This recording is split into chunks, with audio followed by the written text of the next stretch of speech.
Hey everybody, it's Jason Blaha. It is time for the Monday Q&A, so let's get it done. First question. Jason, you said in the past that strength training can reduce cancer risk by 50%. How does strength training reduce the risk of cancer? Does cardio also reduce cancer risk? Thanks. This was something I actually speculated on my own a while back, and I went and started researching it a few years ago, looking for peer reviews on it, and I found quite a bit of material on it a number of years back. And it was because I was looking at the fact that most cancer cells have a very, very high insulin sensitivity. They're very sensitive to insulin. But we also know that resistance training, particularly intense resistance training, increases insulin sensitivity in muscle tissue and lowers circulating insulin levels.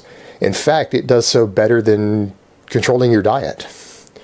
And so I started looking for research on it, and what I had found was a number of studies and meta-analysis that had looked at it and said, yeah, that people who lift weights intensely get cancer at about 50% of the rate of the general populace. And when they do get cancer, there were some studies showing they have a much higher survival rate during the treatment.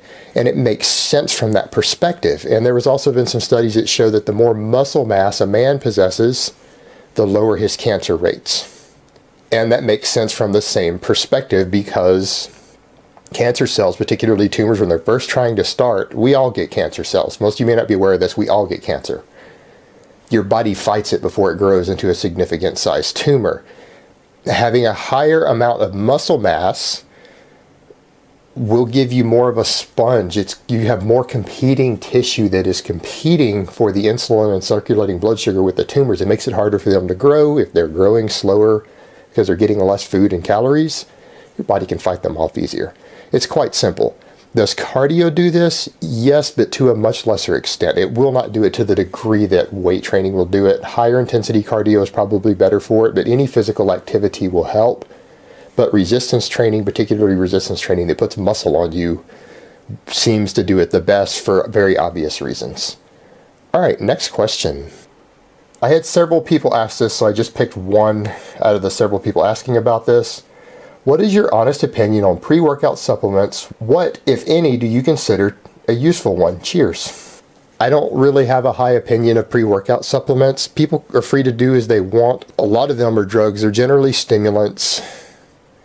I don't see them as useful other than for peaking, maybe taking one before a true max effort session when you're peaking for a powerlifting meet or for a weightlifting event, something like that. I don't really see them as useful for the general populace. I remain unconvinced that they will add any true additional strength or hypertrophy as a result of the extra nervous system stimulation. It's really a lot to get into, is why I think I've covered this before in a longer video, that it is simply remains unproven that the performance that they yield compared to potential slower recovery time of the central nervous system actually yields an advantage. And people will say, well, I don't use it to gain muscle or to help me gain strength. I use it for a better workout. But the question then becomes, if the better workout you're getting from it isn't producing any more gains, why are you subjecting yourself to a drug that has side effects, potential problems that you're paying money for? Some of these are expensive. It just makes no sense to me. I think strong black coffee is generally enough. I'm just not a fan of pre-workouts. I don't think the side effects or the cost are actually worth it, because it remains unproven and it's subject to debate if it's even possible for them to give you improved performance outside of the actual event itself in which you use them in, like prolonged training stimulus. All right, next question. And this is asked by Steve Shaw. Who has the best beard, me or Darden? I'm friends with both of these guys. I like both of them. I'm sorry to say it, Steve. Yours was getting close to maybe being on par with the epic beard that Darden has, but you trimmed it off. So I think it's pretty clear that Clint Darden has the most epic beard out of the two of you. And I doubt that even my beard is going to be on the level of epicness where Clint has his right now. All right, guys, that's really all I have to say on that today. I hope it has been informative, and I will talk to you guys in part 2.